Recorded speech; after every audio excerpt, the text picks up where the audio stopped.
Do you ever wish you could turn off the constant noise in your mind? Those racing thoughts that won't let you rest. The truth is, your mind isn't a quiet library. It's a rather noisy marketplace. But what if you could pause the chaos and find stillness? Today, I'll share the science-backed tools to turn mental noise into laser-sharp clarity, so you can focus on what truly matters. So if you're interested, stick around. Hey there, welcome back to my corner of the internet. I'm Nidhi Kapoor. I'm a certified hypnotherapist and a life coach. And in today's video, we're going to talk all about how to remove negative thoughts from your mind. Have you ever tried to focus only to feel like your brain is running 10 conversations all at once? This is what psychologists call cognitive overload, a state where your mental resources are stretched thin by too many competing thoughts. Let me give you an example. Imagine your brain as a web browser.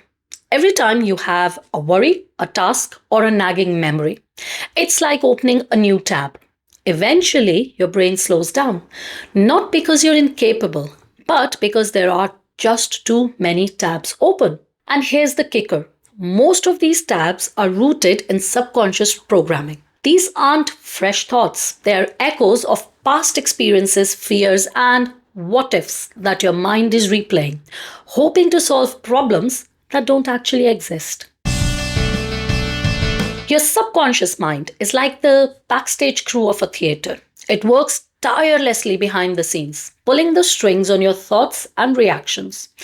Often, the mental noise you experience is triggered by deeply ingrained patterns. For example, let's say you're about to give a presentation. A thought pops up. What if I forget what to say? This may feel like a new concern, but it's likely rooted in an earlier experience when you felt embarrassed or judged. Your brain, in its effort to protect you, replays this memory like an old film reel. Here's what's happening in your brain when that mental noise takes over. Number one, the default mode network. You see, this part of your brain activates when you're not focused on a specific task. It's responsible for daydreaming, self-reflection, and unfortunately, rumination. When the DMN is overactive, it fuels the mental chatter. Number two, neuroplasticity. Your brain is constantly rewiring itself based on repeated patterns of thought. If you habitually overthink, your brain strengthens the neural pathways that make overthinking easier. Think of it like a trail in the woods. The more you walk it, the clearer and more automatic it becomes. But here's the good news. You can redirect these pathways. By consciously interrupting thought loops, you can train your brain to prioritize calm and clarity over chaos. Let me share a personal story. A few years ago, I was juggling a high-pressure job, family responsibilities, and my own inner doubts. On the surface, I looked composed, but internally, it felt like a storm. My mind would race with thoughts like, am I doing enough? What if I fail at this? And lots more.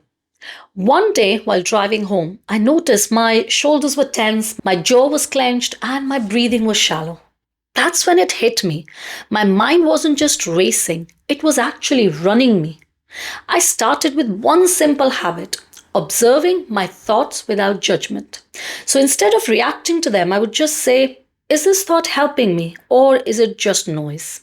You see, this small shift gave me back the control I'd been missing.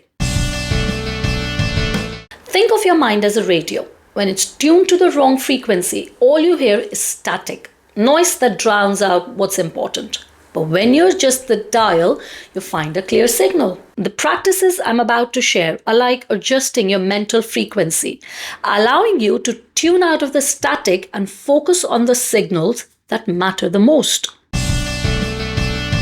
So here are a few things you can do to quiet the noise. Number one, pause and name the noise. Psychologists call this cognitive labeling. When you're overwhelmed, stop and name the type of thought you're having. For example, is it a worry? Is it self-criticism? Is it a fear? You see, by labeling the thought, you activate your brain's prefrontal cortex. That's the part that's responsible for rational thinking. This simple act can reduce the emotional charge of that particular thought. Number two, challenge the thought. Ask yourself, is this thought based on fact or is it just a story? For example, the thought could be, I'll never get this right. And your challenge could be, really? Or is it just a fear of imperfection that's making me think this? You see, your brain craves certainty. But when you challenge unhelpful thoughts, you show your brain a new way forward. Number three, ground yourself in the present. You see, mental noise thrives in two places: the past, your regrets, and the future, your worries. So, to silence it, bring your attention to the present moment. Here's a quick exercise for you to try. Look around the room and name 5 things you can see, 4 things you can hear, 3 things you can touch, 2 things you can smell, and 1 thing you can taste. This simple sensory reset anchors you in the here and now, where the mental noise loses its power. Here's something most people miss. When you calm your mind, you're not just helping yourself, you're actually sending subtle signals to those around you. Your calm energy has a ripple effect, influencing how others perceive and respond to you. So, for example, when you approach a conversation with clarity and composure, people subconsciously mirror that energy. This is called emotional contagion.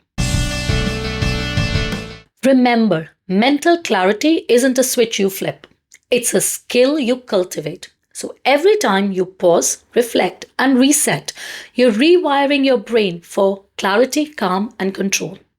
So the next time your mind feels like a noisy marketplace, try these tools. Tune out the static, adjust the frequency, and find the clear signal waiting for you. Remember, you're not just quietening the noise, you're actually creating space for clarity and confidence you deserve. Well, that's it for this video. I hope you found it helpful. If you did, please give it a thumbs up. And if you haven't already, please consider subscribing to my channel. I'll see you in the next one. Till then, take care.